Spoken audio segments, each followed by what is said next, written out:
It's time to feel the rage. Welcome to Film Rage, where we talk movies in theaters, streaming, and classic films as well. Directors and actors, beware as you cannot hide from the rage. My name is Bryce, and part of the Film Rage crew, which also includes Jim. Hey there, Jim. Bryce. Yeah, I don't know what that was. Was that He's he's a chicken lady, I guess. Cool. Yes, it's the chicken lady. Yes. And also we have the Merman, who's flying the Film Rage colors today. It's good to see. I believe we all are. That's not true. He's a coffee today, but Yeah, and he's got some weird bean. I've got a tattoo that has North or half of our logo. Something Does about that count? beans. there you go. Yeah. So with the introductions out of the way, let's rage on. Well, thanks to all been supporting us. If you love our independent podcast, please like, subscribe, share, and give us a 5-star rating on your listening platform. Or support us and join the Film Rage community by joining our membership at buymeacoffee.com/Film Rage YYC. If you cannot commit to a membership, you can still buy us a movie rental and dare us to see a terrible film, and we'll watch it if it played anywhere in a cinema in the world. Now, let's get to raging.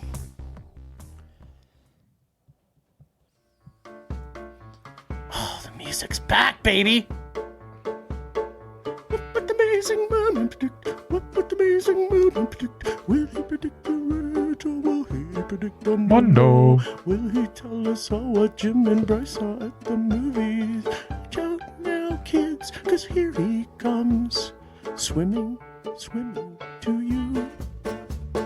Swimmery, swimmery. Swimmery, swim. Swimmery, swimmery. Swimmery, swim. Swim all the way to our hearts, our little hearts.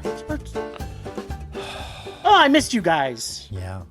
I totally did. We all saw a bunch of movies We did. separately, Yes. but now we're reunited. And it feels, feels so good. See, I set you up right there because I knew what you were thinking. Yes, you did. All right, the first one is one that only Bryce saw because it only played in one theater in the whole damn city, Theatra. and I had no interest in seeing it. Oh. It's called The Nickel Boys.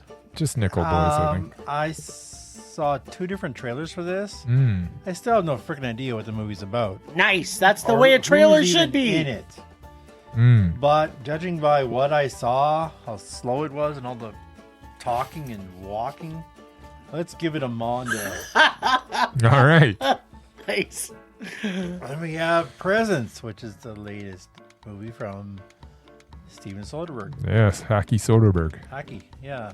Which, it's always hit or miss with him. Yes, it A lot, is. of, apparently lot of miss. Lot of Apparently- miss. It's apparently a ghost story, but Yeah. according to the It's about a actor, presence. it's in the daytime. So Yeah.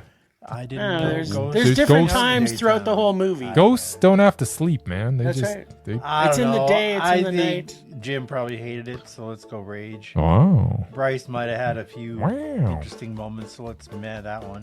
Okay. For a ghost story, too. That's Yeah, saying much for that's- you. It's interesting. Then we have The Brutalist. The Brutal Ooh, The Brutalist. It was a short film, I right? think it just needed to be it a was little short. longer. Yeah, I don't think it was long enough. Maybe put a second intermission in. Yes. Yes. Let's have it And 6 hours and with 2 intermissions. And have more talking and more subtitles, because that's Yes! the best part. Yes. I'll be talking about that later. Talking and subtitles. Yeah. Yes. Sounds like a Mondo. I'm pretty sure it's a double Mondo for you guys. Guarantee you it's Not so fast, Mur. It's not, Not so so much fast. for me. So, Flight Risk. Oh, yeah. Which I guess Jim didn't see. Y'all need a pilot? Y'all need a Oh, pilot. pilot. I saw it yesterday with about 100 other people. Really? Yeah. Why? Because it was the #1 movie of the weekend. I Why? don't know. Well, I hope I can put a stop to I that. think you're going to rage about that one. You are probably right. We got September 5th, which came out like what? Real predictable film. Yeah. September 5th came out like what? 2 months ago. But we finally got it here. I think it came out like Christmas Day for everybody. Didn't Yeah, it? except us. Except for us. Yeah. I think maybe you guys didn't like it, so I'm going to say Double Rage. Double Rage on Oh, September right. 5th. Huh. Okay. Yeah, there you go. That is a Bold. bold one, yeah. Murray's gone bold. All right, so the movie. So the reason I didn't get to see everything is because I was busy out Yeah. of town at work and a bunch of things. Uh-huh. And Weak. funny thing is, Yeah. I almost got to see Nickel Boys, Okay. but But? it wasn't playing at a time that I could go on my way to the airport. So as I'm on my way to the airport to come back home, Yeah. I could only find one movie to watch, which we'll be talking about next week. Yes. Because Toronto got it a week before us. Yeah. We'll talk about it next week because I am looking forward to talking about that movie, even though Yes. I haven't seen it, but I really, really want to. And don't let on at all. I'm not letting on anything, but it does have someone that is on our mesmerized list. So There you go. Nice. All right, so I have no idea what's going on. Nickel Boys. Nickel Boys. Right. We didn't see it, so... Yep. Oh, so it's all me. I've We're kinda starting with Nickel Boys. We're starting Well, you're with a by movie yours- that Only you probably saw. nobody really cares. I don't know. Why I would don't they care not about it. care? I don't know. I'm sure but there's an audience it's- for Nickel Boys. There's definitely an audience for Nickel Boys, but Well, I tell think us was why. it in the top 20? No. Who cares? That's not our podcast. That's true. We But that's try not to what- see everything But that you comes in the lead you lead cinemas. with stuff that to get the people listening. There's nothing on this list that people wanted to hear us talk about. No. What do you mean? There was a number one movie at the box office. Yeah, that was Flight Risk. That's when he told Murray he shouldn't even have gone to see. Anyways, Nickel Boys.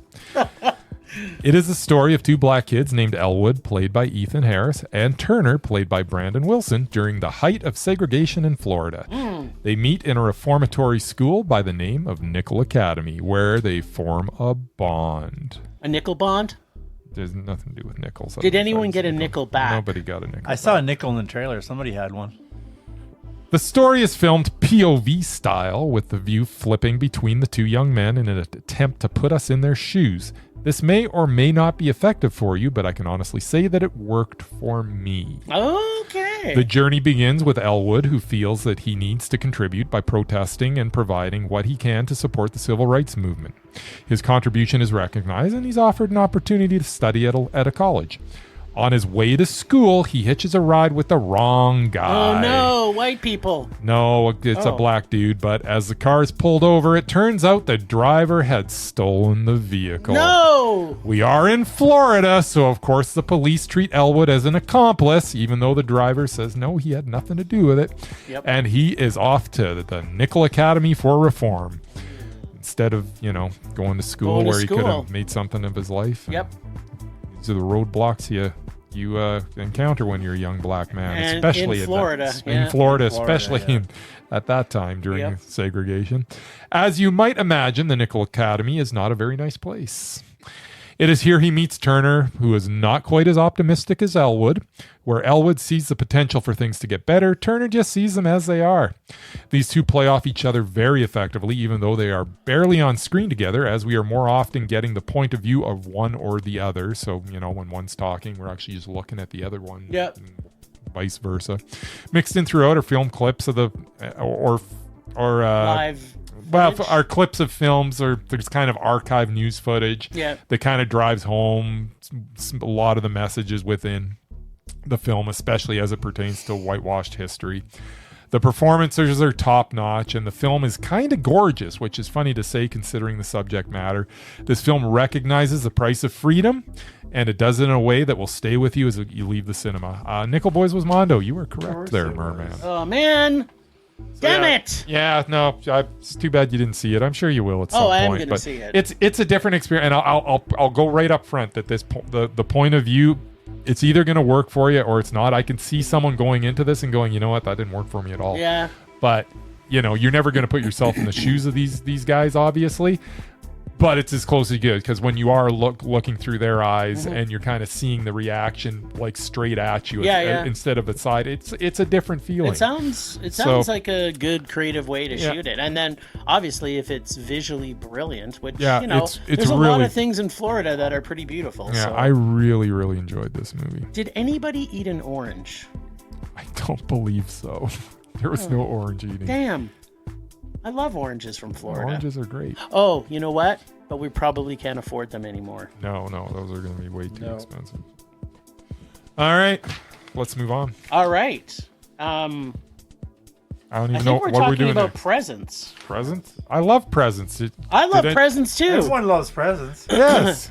You know what? I said on our social media for this that our presents we got this week was presents. But Was it a present? we're going to find out. All right. I don't even know who's it's going me. first. All right, Okay, go for it. so I didn't turn it didn't turn the subgenre of ghost films on its head. No. It wasn't the scariest horror movie this year. It wasn't even a horror movie. Even though it's January, Janvier. we have a family that is at odds with each other, Oh, yes. where mom and dad and the two teenage kids are all in a different headspace, where they move into a new home, which happens to be a heritage home. The son is a jock and the daughter is suffering from the loss of her best friend. All the while, they slowly learn there is and I'm putting in heavy quotes here, presence in the home.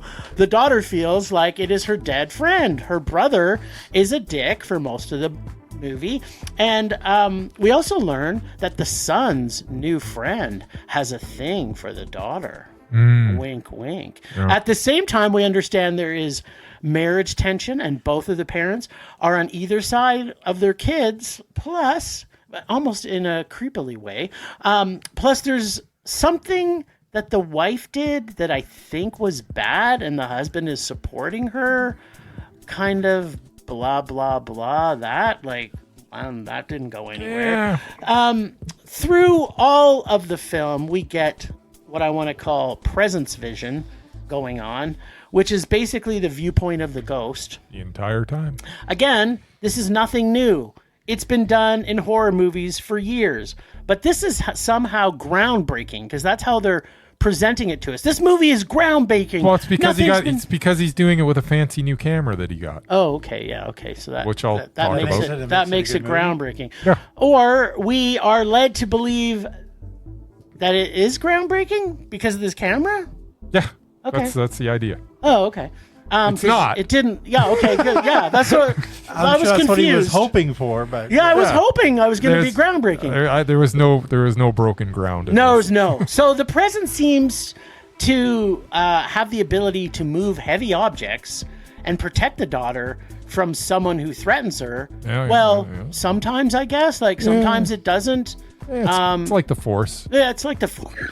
Comes and goes. The presence and the force are very simultaneous in Yes. this for sure. It's like, I'm not going to use my presence powers It's not right now. It's not convenient to the not story at this convenient. point. Oh, right. There's the story. Maybe it was a ghost of Obi-Wan. Was there a story? Oh, there's story. Okay, so don't know I about- didn't like the whole presence vision at all. Yes. Most of the time, it didn't even connect us properly to the ghost or the people. It's just another found footage type play to give us perspective, and it didn't work for me at all. On top of that, the ghost presence and its protection of the daughter didn't make sense for many reasons, as we've already said. It's got force-like presence power. And by the end of this, I think there was a twist that they were thinking that we would think was a twist, but here's a clue.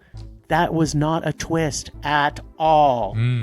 The music score is horrible. What I was promised was the scariest thing we would see this year. Nobody And said that. Yes, they advertise it in the movie. What? In the trailers and all the interviews Whatever. we've seen from the last 6 months about this is the scariest movie you're going to see.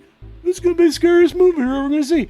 So I was promised the That's scariest silly. thing we were going to see this year. It must be true. And is probably, in my opinion, going to be the most boring film. I'm actually surprised, as I thought I might become a presence at the end. Oh. But instead, I was bored to death. Oh. So I you go. didn't like this. It was a Oh. rage. I thought I might die. But you then- didn't, But I so- didn't. because I thought I was going to be bored to death. They almost killed you. This was horrible. I hated this film. I hated everything about it. I came out of this movie and I was like, what the actual fuck was that? It was terrible. Yeah, shocking. Now let's just pump the brakes here, Bryce Jim. thinks. All right, so presents. Yes. I'm pretty sure Soderbergh got this fancy new camera and decided I need to make something with this right now, as we get a tepid ghost story here told from the point of view of the presents. So we watch as the camera floats around from room to room, and dozens of scenes, all lasting about 1 to 2 minutes each, as nothing really happens. It's as boring as the scene before it. We watch this family go through their mundane lives in little snippets, and a story sort of starts to form. That story is not... Is this the twist? That story is not very interesting. It involves a couple of dead girls and a douchey high school boy who is introduced early on, and anyone with eyes can see he is no good. Obviously, something's wrong with this kid. Yeah. Anyways, lots of stuff floats around the rooms, and lights flicker, and glasses fall off tables and smash, and finally a weirdly foreshadowed thing happens, and then the movie ends.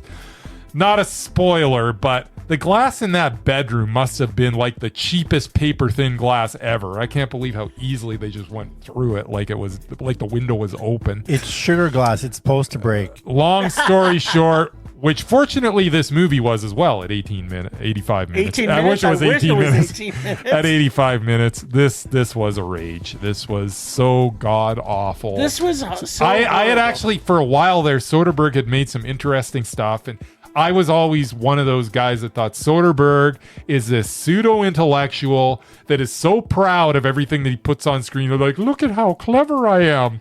Ocean's 13? Yeah, well, other than when he do like crap like that. I like Traffic. But yeah, Yes. then every now and then he'd do something really good. And then as of late, more has been good than bad. But this is a step so far backwards. This was so this was unwatchable. awful. It was painful to watch. I'm glad I didn't And watch there it is then. there's things that it just starts going in certain directions, then nothing's like normally I don't need to fully understand, but you intentionally put things into the story, and I don't know if they're red herrings or what. Like it was just. I think the whole idea was this is just their life. Not everything is going to be tied to this ghost story. We're just watching. We're just observing. It's just. But it was, so it's like, if you're a ghost in a house, everything that you see is not going to be like monumental. You're going to see some really boring stuff because people's lives are boring. And that's what we watched. We watched some boring We lives. just watched the ghost watch these boring people. Yeah. Who are really not. I mean, the dad was the only character in the movie worth rooting for. Yeah, no, he was. Yeah. Everybody else was like, Lucy Liu's character is horrible. She's a horrible The way it's person. written, Her son is obviously just the worst person he's ever. the worst human that's Maybe he ever was lived. evil. And the fact that Lucy Liu is like just always on his side no matter what. When he's actually sitting there telling the family, the whole family, about the horrible prank that they pulled. Yeah. It's like, And she's laughing. Who's talking to their parents about this? This is something, there's no way. It's like, wow. And of course the dad is like so uncomfortable, and it's like, what? It didn't even ring true. Like, None of it. Yeah. Everything was predictable, boring, and horrible. It was poopy. Yeah. Rage. Double rage. Yeah, baby. Nice. I can't believe you're making me do this one. Yeah, of course we Oh are. my god. I don't know which one he's doing. The Brutalist. Oh, The Brutalist. Is the story of Laszlo Toth, a Laszlo. Hungarian Lassie. architect who flees post-World War II Europe Yes. for America to rebuild his life, his work, and his marriage to his wife. Okay. On his own in a new country, Laszlo settles in Pennsylvania, where the wealthy and prominent industrialist Harrison Lee Van Buren, I think that's Dutch, Probably with Yeah. America's going Dutch. That was a good realizes movie. his- Ed O'Neill. talent for building. He commissions Laszlo to build him a super complex that helps him bring his wife to America. But power and legacy came at a heavy I thought you liked the movie cost. Coming to America. This was kind of like that. Not even close. Yeah, it was kind of like Coming to America. Sorta. It was about as funny as Coming to America. It was. I'll get. Yeah, I don't know. Anyway, I do not like Adrian Brody. What? I never have and probably never will. Okay. There's just something about him that just creeps me Is out. it because he's like a brilliant actor? Yeah. No, because he just a look at Does him. his- He looks like a is- freaking pedophile. Is his, he's is a his, creep. He is his creeps me out. talent intimidating to you? No, not in the slightest. Remember, I saw The Village. It was good. So it's having all to watch him act like a complete jerk for 3.5 hours is not exactly my idea of a good time. All right. This film was so long, they actually don't built think he an liked intermission this. halfway through it, Yes. which hasn't happened since Hateful Eight, which was like I kind of like the 7 or 8 years intermission. ago. Intermission was awesome. It was. Yeah, well, when you have That a full, picture was cool. when you have a full theater and everyone's running to the bathroom at the same time, it's just like going to a sporting event. Yeah, that's why you get the extra large cup. You finish it, and then you don't have Yeah, to go well, anywhere. again, full theater, so yeah, a lot of eyes. To make it worse, this film was about architecture. Yes. Yes. Was Not it? exactly a riveting subject. Was that what it's about? I don't know. Ish. I can empathize with the main character coming to a new country where everybody hates you, but his abrasive and narcissistic personality didn't help. Yeah, he's a talented guy. He even treated his own wife like garbage after he fought to bring her to America. Yeah. Guy Pearce was okay, I guess. Okay. I just hated the story All right. and how much it dragged on and on and on. It wasn't a short film, that's for sure. For somebody who was a complete bastard for most of the film, they sure seemed to love him at the end. As Because for he's a that talented guy. ugly and ridiculous building that they spent 20 years trying to finish, yes. the design of it was probably the worst thing I've seen in architecture ever. Worse than that blue ring thing that we have. Like, it was stupid. I think that thing's That's an brilliant. engineering. That's an engineering masterpiece. Yeah. That thing's blue awesome. ring. This Laszlo guy had no business designing anything. No, my. This is obviously an unpopular opinion, considering all the Oscar buzz around this film. Yes. But I thought this was complete garbage. Wow. Plus, it was 3.5 hours long. It was a lot of talking and walking, and it had subtitles for half of it. Yes. Which is Okay. basically the worst things I hate about film. And then you had to see it in VIP, didn't you? and I paid $25 to see it, Yeah. and made 4 trips to the bathroom. So you got your bathroom's worth. Yeah, it's 4 hours of my life I will never get back. It was a massive rage. The Nice. title says it all. Brutal. Ist. Brutalist. Nice. Okay, Bryce, you're up. You guys I'm up. disagree. Yep. I don't like going in the middle. All right. You're the vegan patty in this sandwich. Yeah, In this brutalist sandwich. You don't have a cousin Patty. You lied to me. Doink. That's pretty funny. Throw mama from the train. Yeah. Oh, Totes. okay, whatever. All right, so the Brutalist. Brady Corbett's The Brutalist is... what was this? It is a movie about... 3.5 hours. What was it about?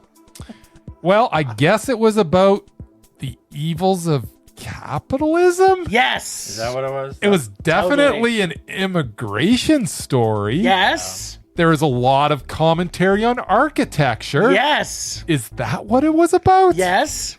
Maybe it is simply a film about class system? Yes. Totally. I think that maybe the fact that this is so unfocused is the reason it's so long. It has a lot to say about a lot of different things. yes. I mean, it literally covers from A to Z. I mean, really, architecture, A, to Zionism, Z. True enough.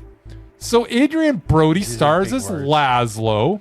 He comes to America, gets exploited, gets used and abused, becomes a drug addict, Yes. and then eventually uses and abuses others. Yes. The American dream. Yes. How do you not get this? This is totally A to Z, the brutalist. The only thing I really enjoyed in this whole film was a scene where the wealthy Harrison Lee Van Buren who hired Laszlo to build a multi-purpose community center, throws a penny at him during a dinner party in an effort to establish his superiority, and then asks for the penny back. I missed that. A penny saved, you know the rest. Yep. That was priceless. So a 2-minute scene was great, and the rest was just a lot of meaningless posturing as Brady Corbett figuratively screams from the screen, "Look at the epic movie I made." Yes. Well, it tried to say a lot, but said very little, and it was really, really long. But epic, it was not. It was a rage. Okay. Hallelujah. You two on the same page. Yeah, that almost never happened. You know what? It happens more than you think. No, it doesn't. Go back and look at our You are website. so wrong about that, Merman. Yep. You guys agree more than him and I We're agree two these sides days. of the same coin, buddy. All right. Well, let me Yeah, tell you penny. what I thought of The Brutalist. All right. Okay, so I want to say this is what a true artist director does when he makes a film. If he's doing a movie planning to be over 3 hours, he makes it one movie and puts an intermission in the middle of it. Why? Because he's telling a single story, or in Bryce's case, 700 stories. There was a lot. I don't know Okay. what this was about. What, with a beginning and an end, and isn't trying to Hollywood it by, I guess, extending it for no reason to make 2 movies. You know, Oh, you could You never have- do that. you'd You're have not to going to go wait Brutalist and the Brutalist 2. exactly, for But 2 years. He should have edited the crap out of this. No Yeah, way. you should've. Yes, maybe he would have made more money for the studio than he's an artist, not a sellout to Hollywood. Like, oh, I don't know, the director of Wicked or Kill Bill or It Part 1 and 2. Films we never needed to Oh, be man. put into 2 movies. Yes, Peter Jackson, you could have released The Lord of the Rings as a 9-hour Isn't movie Dune with in 5 3 parts? intermissions, one being each God. between each movie and one halfway through each, which is a total of 5 intermissions. We could have seen all of Lord of the Rings in one sitting. This movie was so good, he's talking about Lord of the Rings. Exactly, well, which is also amazing. That was a reach So for me, too. Rage. So this also includes Once you. again, we agree, Merman. Lord of the Rings was one book. When he wrote it, it was one book. Uh-huh. Okay, so now the story. Wasn't Game of Thrones, too? No, Game of Thrones is like 7 or 8 books. What's This is that? the story. No, they ran out. It's a TV show. I don't know what a Game of Thrones is. This is TV the show? story of fictional architect Laszlo Toth and the era of design from the 1950s called brutalism. Although fiction is what it was supposed to be? Yep. Although fiction, it is It was. loosely based on influences from real life Yeah. of a couple of architects in particular. So it truly is a new telling of the great American dream / nightmare, and played by the always amazing Adrian Brody. Nothing is held back in this portrait of this damaged and flawed Holocaust survivor, his whoring and drug addiction and desire for not just a better life, but a better place to call America, all the while becoming slowly drained of his spirit and his soul. This is a film that is needed in these times of segregation and opposing views currently in the world. Apparently, things haven't changed much since the Holocaust, and we see this every day. Just take a look at the news. Guy Pearce is the best I've ever seen him, and this cast does a stellar job making us feel like this is a masterful biopic and not a depiction of literature. I was glued to every second as Bradley Corbett spins a story that is compelling and interesting and heartwarming, and then brutal and redeeming and satisfying, with special wink to the audience that no matter how much the 1% thinks they have ownership over us, the ending tells us that no matter what they say, it is not about the journey, it is about the destination, especially when you want to leave a legacy that stands the test of time. This film's destination was right in the center of a massive city called Mondo. I loved every single frame of this movie. I loved that it was 3.5 hours. I wished it was 5. I got every point that he was trying to make. I love this film. I thought it was fantastic. Disagree. I thought the common saying was, it's not about the destination, it is about the journey. That's what I was led to believe. Yes, but at the end of the movie, that's what. But this is the That's complete what opposite. that's what she summarizes. Because it. I hated the fucking journey, and then all of a sudden they have the destination where he's beloved by everybody. No, the destination in this case was that when he talked about his architecture, especially in the Penny meeting. That scene, by the way, was brilliant. It was very I'm brilliant. surprised you didn't enjoy the sex on drugs scene. Yeah, that was good too. When he got Yeah. he got taken in the mountains. Well, no, not that one. The other one where he shot his wife up with whatever it was he was dealing with, heroin or whatever. And she OD'd? Yeah, it was perfect. Well, they had sex first. Of course. And then she OD'd. It was like the best sex they both ever had. Yeah. It was awesome. Anyway. I love this movie. I loved everything about it. Yeah, I hated everything. And I like Brady Corbett and what he's done in the past. I thought 13 was a great film for him to start his journey. I want to see The Brutalist too, but I wish they'll just make one big 9-hour movie. All right, let's not go frickin' 3.5 hours with let's move on to the best movie of the weekend. There's a best movie of the weekend? Anybody cut for a pilot? You're up. Who? You, unless you Me? want me to do it. Oh, no, I'll do it. So, sorry, Flight Risk? Yes. All right, Flight Risk. Wait, before you start. Yes. Am I going to be sad that I didn't get to see this? Oh, you probably will get to see it eventually, Jim. I Don't will. worry about that. Well, you want to pay your money and go see it? Go for it. It'll be out for the next couple of weeks anyway. Feel Nice. free. So, Flight Risk. Mel Gibson directs. Yep. Nice. Mark Wahlberg stars. Is it a Christian conversion? Two good No. Catholic boys. It is. Topher Grace is unfortunately in it. What? What happened to his career?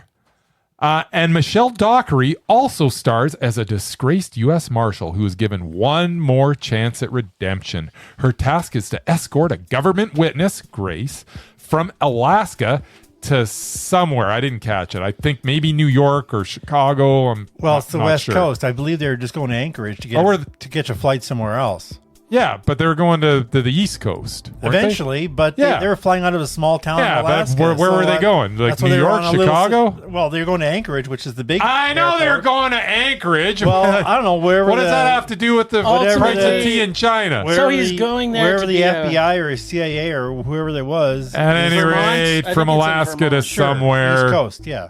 So they're escorting government witness from Alaska to somewhere to testify against a mob boss. Mob boss, yeah. Enter Mark Wahlberg as the pilot who turns out to actually be a hitman Not for the the pilot. mob. I never knew that from the trailer. No, the trailer actually showed you that completely, Jim. It did. This is discovered thousands of feet in the air on their flight to nowhere. Middle of a mountain range. Not sure why he wouldn't take care of them when he had their trust and then just dump them in the middle of nowhere, but I guess Wahlberg's hitman is an idiot. Yeah, you could have just shot them and thrown them out of the plane. So perhaps Wahlberg was born to play this role. In between dumb action sequences within the confines of a crop duster with a couple of extra seats, we get a flirty pilot teaching our U.S. Marshal the basics of how to fly a plane over the radio. And hitting on her at the same time. That's what flirty pilots do. And Topher Grace delivering line after line of failed attempts at humor. This 90-minute movie felt so much longer. I hated every frame. It is a rage. No, really? So did it feel longer than The Brutalist? Yeah. And The Brutalist was not I good. was more entertained. Y'all need a pilot. The Yes. famous tagline. Yeah. Apparently Y'all nobody, need a pilot. apparently nobody did. Since an incompetent deputy marshal with no flight time experience was able to do it with the help of a flirty Indian dude on her satellite phone. There were so many completely ridiculous and unbelievable moments in this film, starting with 3 people on a single engine prop plane with no ambient noise, who were able to hear each other perfectly without headphones. What? No, they had to have the headphones. No, they did not. They had it for like That's what- 5. They had it for like 5 minutes. The rest of the movie, they didn't wear them. Yeah. And I've been on a prop I know planes practically before. nothing about airplanes, but I've actually been on one of these little puddle jumpers. Yep. They're noisy as hell. Yes, Yeah. that's why they wore headphones. No, they didn't. For like 2 For minutes. like 2 minutes of the movie. The rest of the time they did not. I was already not paying attention by already that asleep? point. Okay. No, I was awake. think No, you they took them probably off. There's a slept. lot of talking in between with no headphones. Really? I thought there was just a lot of punchy and There's a lot of that kicky. too. I also had a problem with the gunplay in this film.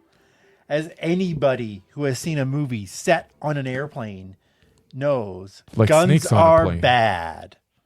Well, if it's one of these prop planes, they don't go to high altitudes. Well, anyway, because it's not like the compression that they Still, have on jets. Now, pussy, you know a lot more about planes than you do about guns.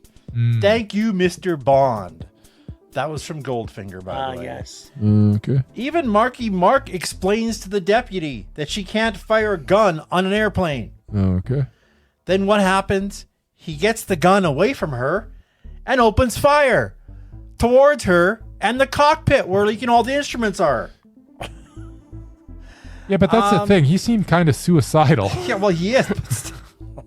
Yeah, he didn't hit anything, though. He didn't really didn't care even hit her. if he survived. Yeah, she So I don't know what the refuses mob to had on him. She refuses to shoot the bastard and dump him out over the Alaskan mountains where, a bear would probably eat him. Well, just a second here, just so I make sure I understand this properly. There's nothing to understand, Joe. Did Mark Wahlberg's character, was he has family that they were going to support and he had to die? We know nothing about his Nothing, character. didn't even have a name. Okay. Because he took the other pilot's name, and So his name was- and he was about to give her his name, and then I think she kills him or shoots him and says, "I don't care what your name is." Flirty Pilot? They never actually tell him what. No, Flirty Pilot was on the radio. Anyway, so yeah, all of this leads to even more outlandish action scenes on this little tiny plane. Then there's the actual plot. There was a plot? Full of as many holes as a block of Swiss cheese and just as bland. I can see Swiss cheese is I actually- can see the plot twist from a mile away. There was a plot twist? Oh yeah, there's Sorta, I guess. and the ending turned this film into a Die Hard. The only saving grace, this is where I differ, Oh, what? was Topher Yeah. Grace. I found him hilarious and enjoyed every witty one-liner he delivered. This was not enough to save this film, though. No. I really wanted to give this a meh, but there were too many stupid things about it, so of course it's a rage. Yeah. It was hard to watch. Well, at least it was only 90 minutes. It wasn't 3.5. Just felt 3.5. Yeah. All right. Do your thing. I'm just... Okay, so I can't even understand There's nothing. how to this understand, movie Joe. could have been... Like, try to what did they understand think they could turn this into? I don't know. I don't know why. You look at the scope of what Mel Gibson's directed in the past. Yeah. And all of That a sudden, was this the is point like the somebody most made. stripped down. Well, it's Yeah. because no one's given him a chance since Yeah. he started talking about his feelings about the Jewish community. That needs a big supporter of the current president. Best thing Well, about it is it was only 90 maybe minutes. the Indian pilot, because he was funny. No. Yeah, he kind of was. There was nothing in this that was He was. funny. He was a funny guy. I respectfully She's disagree. like, gonna crash this plane and Yeah. die, and he's like asking her out. Hey, you want to go for dinner? Yeah, that's hilarious. Sounds All right, awesome. let's move on. All right, okay. So our fifth and final movie, September. And you wanted to 5th. do 6. What are we in, like the 6th hour of this? Yeah, maybe. Something like that. Okay, who's so doing this? before me. Okay, So- so I go last, right? Correct. So Excellent. before I tell you about this movie, Yes. okay, so ultimately this is, if you've seen the trailers, it's based on history. I'm not going to get into any details about, whether the timing was exact. I'm not going to go down that road. But what I am going to tell you is, as we're watching this movie and we're at the point where they get transported from the hotel Village, to the yeah. to the airport. Airport, yeah. Okay. We're watching this movie. I'm sitting sort of halfway down, and in comes from the side entrance 3 hooded people Into the theater. in the theater, tromping up and down on top of the stairs, and they go to the very back of the cinema. So they came in halfway through the movie, or 2/3 of the way through. Yep. And they walked to the very back of the movie. I just looked at the back and I said, nope, I'm out of here. You left? I didn't fully leave. I walked down the stairs and around the corner and I watched the movie from the side exit. of the aisle. The exit. And soon after I left, these two ladies came by and they said, did you leave because of those people that came in? I said, fuck yeah, I did. I'm not going to sit in here. You see something, you say something. Well, yeah, because this is... First off, they joined the movie and what this movie is about and what's going on in the world right now. And I'm in a city... It's still about the Israeli and Palestinians, which have been going on for 100 years. Exactly. But there's a lot more things that's been escalated. Yeah. I didn't want to take any chances. Especially I'm in a city I'm not familiar with sometimes. Yeah. So I was like, nope, wasn't going to do it. And then... So this poor young kid, he's about, I guess he's probably 21. He comes in because the ladies went and told him.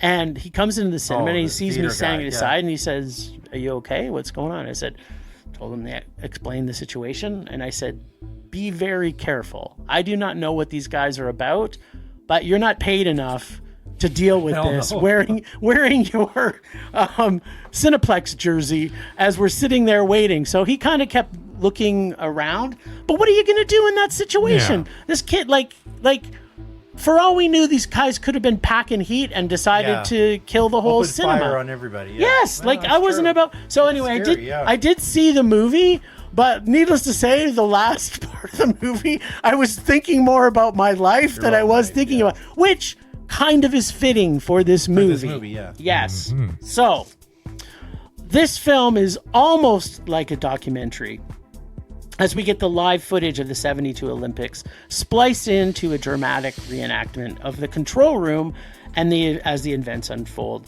This film was intense. It was so real feeling and very technical from a studio perspective, which I'm sure Murray understood every single thing. Absolutely. From the technical side of this. I was just enthralled by how the tension was in this. It was terrifyingly breathtaking.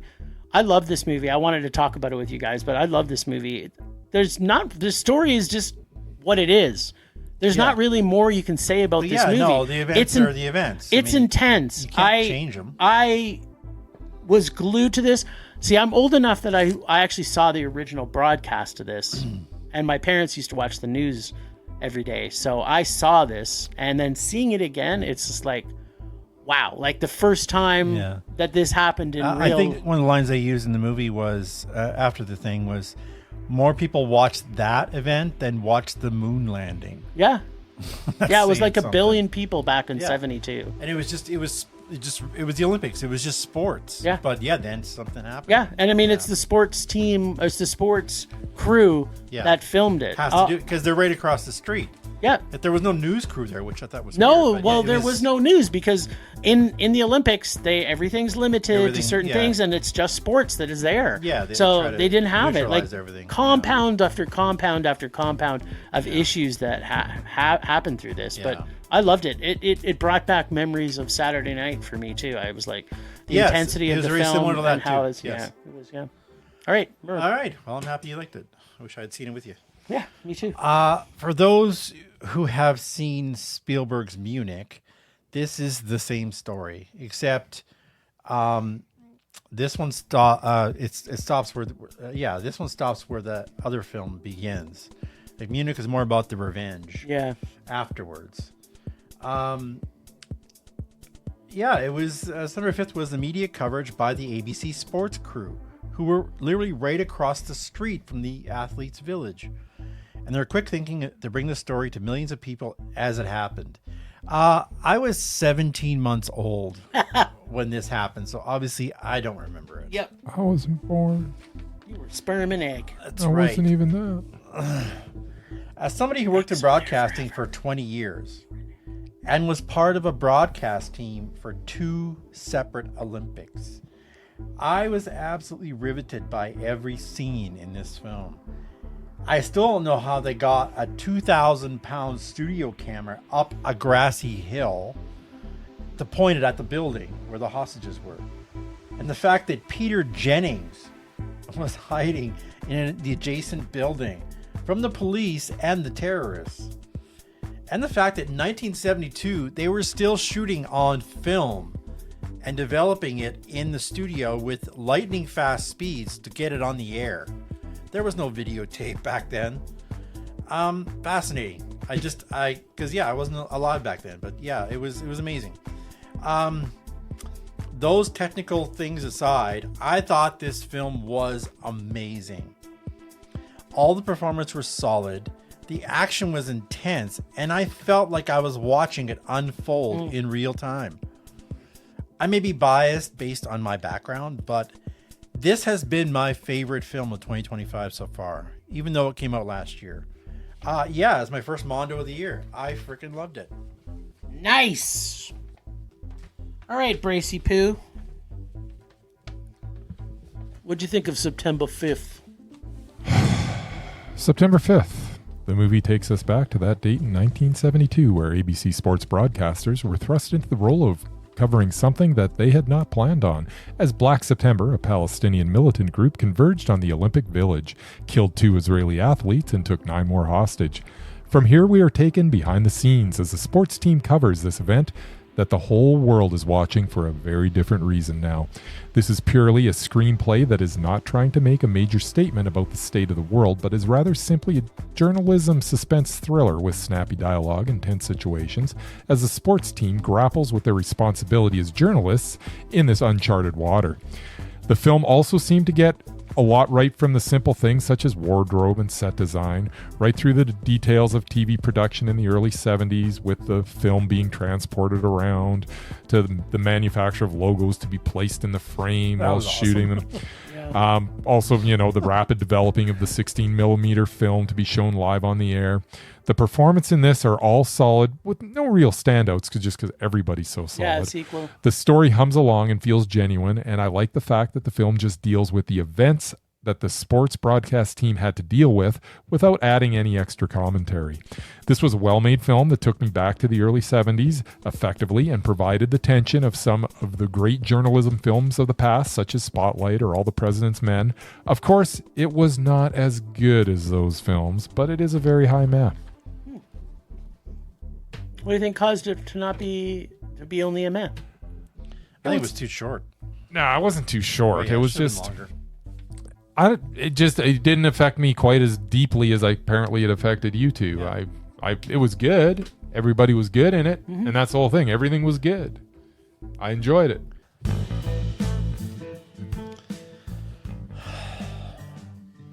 All right, strap in, kiddies. This week, the Merman is raging. What? Over the weekend, I saw 3 films, which is a lot more than I usually get to see. Yes. I got to hang out with my friend from Toronto, so that was good. Problem is, he is obsessed with the VIP aspect of today's movie theater experience. Whereas I am a cheap Tuesday kind of a guy. I guess they don't have, I don't know, he claims they don't have those in the center of the universe, or maybe he doesn't get to them, but he enjoys it when he's here. But so we went to the VIP cinema in our fair city to see The Brutalist, which is 3.5 hours long.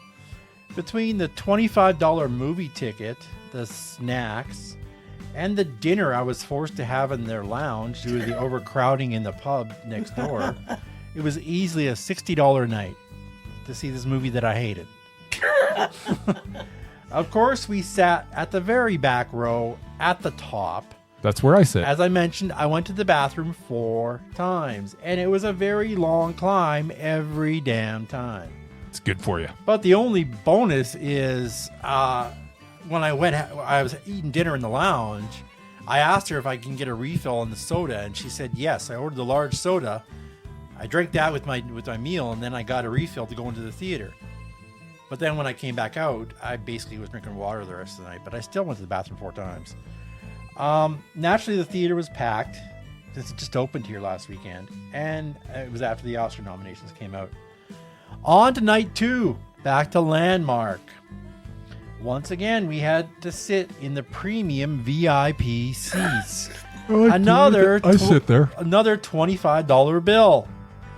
Luckily, the snacks were a lot cheaper because, I have a discount. Yeah. Plus, you get a hook for your coat. I didn't notice a difference And a between my storage area. seat and the one above me. They look the same to me. They're wider. I doubt it. They are. But as a man who sits in those seats very regularly, those are much wider. Yeah, but the other seat was $10 cheaper, which I would have been happy with. Which brings me Then you didn't to have a my hook for your coat. point. Storage I area. don't care. It was cold. I had And my a table. coat on. Get a table. I need a table. Everybody needs a table. Put stuff. Anyway, That's the stupidest thing I've ever heard. anyway, Whatever. my point. Money well spent. Today, I went back to Cineplex All right. for Cheap Tuesday. Yes, Okay. $5. According to the promotion on their website, a general admission movie ticket and a small popcorn was supposed to be $5. $5. Or so I thought. What? After waiting in line for 10 minutes to finally talk to the geriatric behind the counter, I checked the website again. Hey, I wasn't behind the counter. Apparently, this guy was like 70. Apparently, the ticket and the popcorn were $5 So terrible. each. Oh.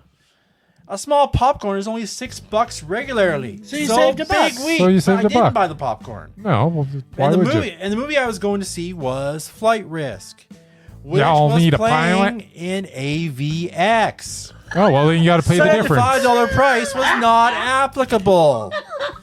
They also raised the price for Cheap Tuesday from $8.50 that it used to be to almost $10, which is the same price if you belong to their scene club. I belong. So by the time I paid for the ticket and the soda, it was still $15. Oh, This infuriated me. The That's a good deal. The sheer level of price gouging that Cineplex in particular has been bringing forth is practically criminal. $5 Tuesday. Yeah, not anymore. Just wait until we have to pay for that stupid Screen X. Yes. Oh my God. Needless to say, I will be bringing my own Gonna watch snacks everything from in now Screen X. on, including my own drink, which I didn't do last time. Yeah. If they're gonna charge me $20 for a movie ticket, I sure as hell can't 25. afford. Well, no, a regular movie is $17 without the EVX or anything else. They don't really make much on the movie ticket. Whatever. It's the But yeah, concessions if that I keep got to them pay going. $20 for a movie, I'm not sure as hell can't afford to buy popcorn. So yeah, Fair Exactly. enough. I will Screw I will buy twice the popcorn then, Murray, yes, Yes. You always because get I need the cinema to stay alive. Yeah, As I do do too, I. just not at that rate. Every They're screwing the little man. That's all I can say. if Murray the is Brutalist little taught man. me anything, it's that every penny counts. So, That's right. Apparently, we don't even have pennies anymore. Taught me all kinds of things. Yes. Architecture can be forever. Yeah. Well. Architecture is just as boring on the big screen as what I got out of it. Love architecture. Temperature rising. Vision blurring. Rage taking over. Gee, with the funny noises.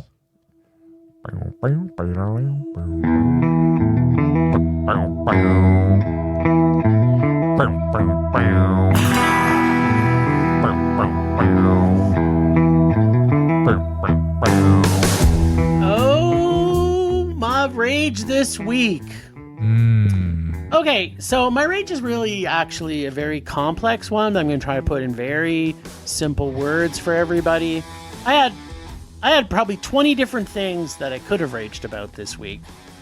But the thing that made me the most annoyed is when I went to the Brutalist. Yeah, I was annoyed by the Brutalist too. No, I love the Brutalist. On a Friday night. Was they shortened the amount of commercials and trailers before the movie. Usually we get 20 minutes of trailers and commercials. Oh, that and would totally. we got 12. Yeah, no. And I only got one Ozempic commercial. I think. So I think I got my regular amount. no, the one why I was it the VIP at one, the so at the Toronto VIP cinema that I saw it at. Yeah. I only got 12 minutes of commercials and trailers, and I wanted a full 20 minutes. If I'm going to be there for 3.5 hours, I want my full 20 minutes of trailers and commercials. Come on. That's my rage. That's. And I want more than one Ozempic. Your commercial. rage is always that there's too much commercials. I don't understand what's going on. But I'm right watching now. a 3.5 hour movie. I gotta have enough trailers and commercials. Don't limit the amount just because your movie's 3.5 hours. The only thing good about 15 minutes of trailers at a VIP cinema is it almost gives them time to deliver all that damn food that people order. Yeah. Not quite, because they were still doing it in the dark as the movie was playing. course So they yeah, were. they didn't. And the 15-minute intermission, not enough time to order more food. I And can it's tell you that. 12 minutes, Marie. I only got 12 minutes of trailers. There you go. And So, one yeah. Ozempic commercial. And how many people around you were ordering food that you had to I don't have know. waiters I standing wasn't in front of watching you when the movie was? I wasn't playing? watching. Ah, it was.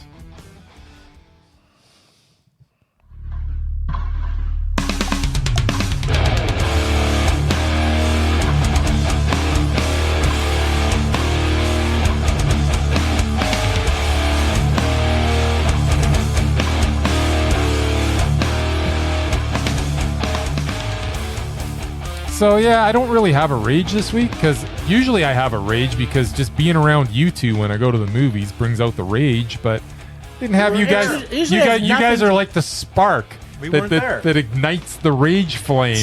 But you guys weren't there, so I got to just have a really relaxing weekend at the movies. Whatever.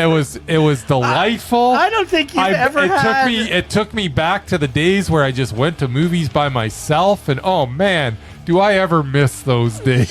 Grumpy do old not. Bryce. I do. You know Well, what? to be If- fair, I almost never go to movies with you anymore. I tell you. I can tell you one thing. He Yes. hasn't raged about us for one time for almost going on 5.5 years. No, but you're just the spark that ignites the rage in me.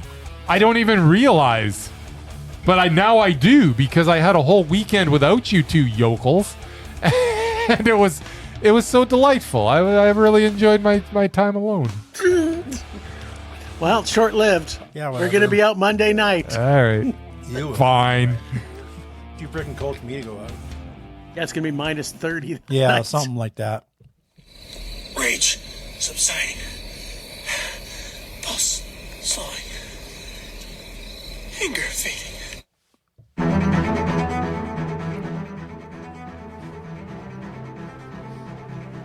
Last time on Rage or Dare, our little bee baby boy Bryce, after of course complaining like a baby, pulled an Uwe Boll classic. Ooh, man, that is an oxymoron if there ever was one.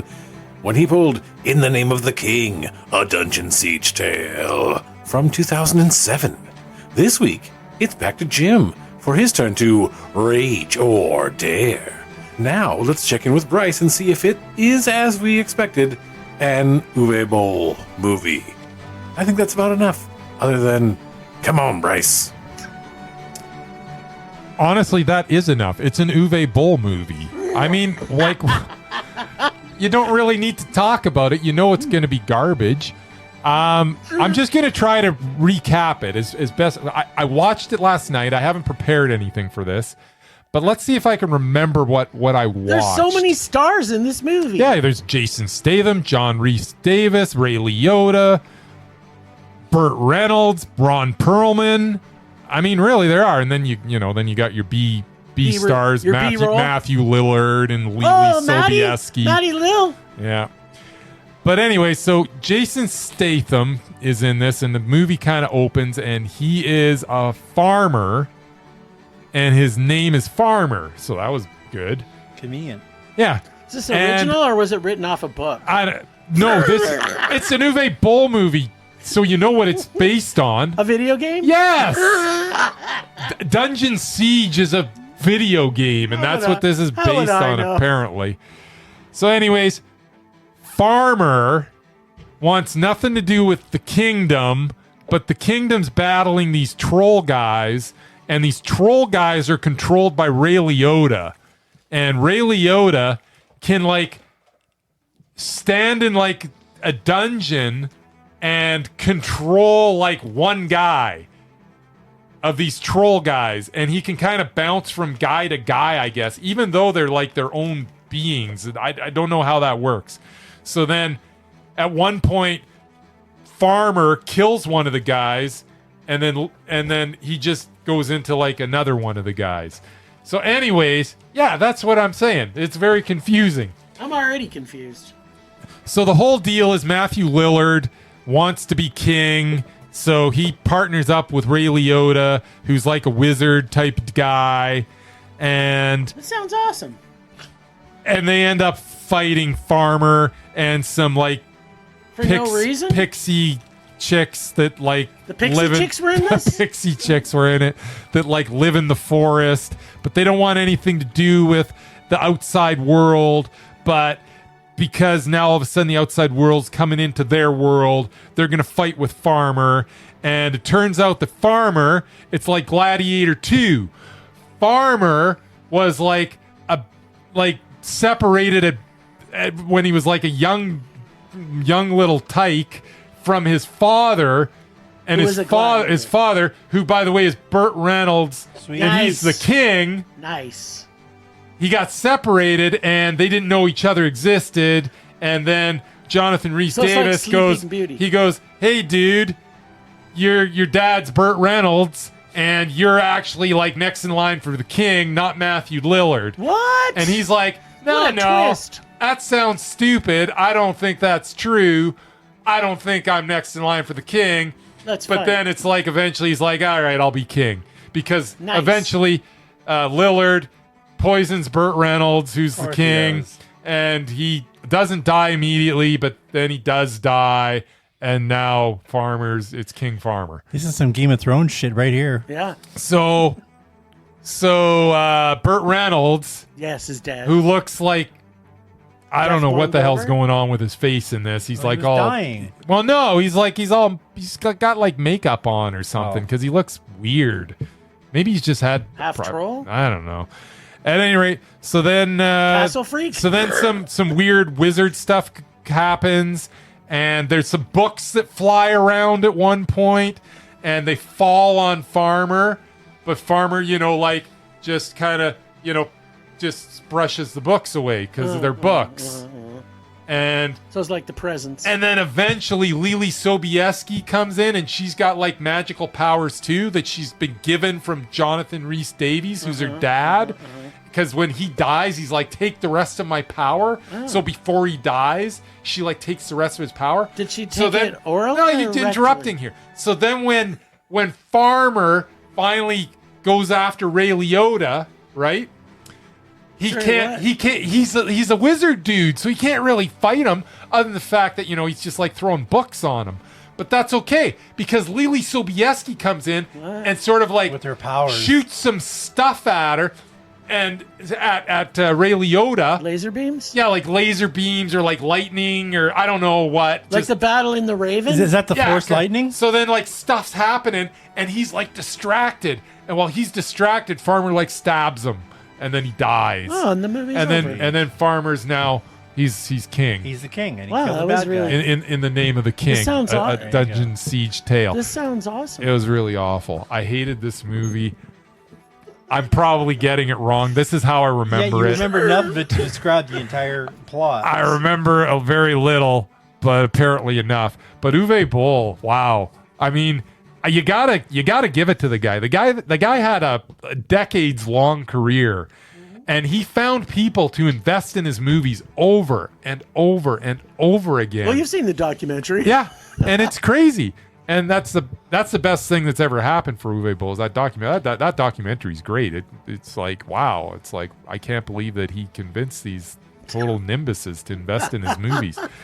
But And to get like A-list actors. yeah, I don't understand. Like Jason Statham. I mean, how and Ray Liotta and Jonathan Rhys Davies. What were you thinking? Like, why would you And involve Burt yourself? These three Well, of those Burt guys are Reynolds like was at like- the end of their careers. Burt Reynolds was almost dead when he did this. Maybe that's why the makeup was there. Yeah, maybe. But he's awful in this, by the way. Just holy crap, love is he Burt bad in Reynolds. this? You thought he was bad. Like I mean, honestly, what has he done where he hasn't been bad? Maybe 2 or 3 Hey. movies. I like Breaking In, he was okay. I can't think of anything else. Wasn't he in WKRP in Cincinnati once? No, that was his wife. That was his wife, I Lonnie don't know, Anderson. they're I don't both- think he See, was he in it. doesn't know Kinda the TV. same. He was never in They're the it. same thing, aren't they? Lonnie Anderson and No. And and Burt Reynolds? they, No. and they got a divorce. But they were, yeah, they did Wow. get in a divorce, but they were in an excellent movie together. Was it Stroke or Ace? Was Maybe. I think they were in that Stoker together. Ace? Not Yeah. Stroker Ace. Isn't I it say Stroker? You did I'm say pretty sure it's Stroker. No, I think it's Stroker. I'm pretty sure it's Stroker. You know it's what? it's a NASCAR movie, While just, you guys just like are- your six pack. While you're talking about that, I'm gonna. I pull love my from- book. Oh, by the way, this was a rage. Did I Oh, say okay, that? yeah. No, really. Yeah, this was Uwe Boll, really it's really kind bad.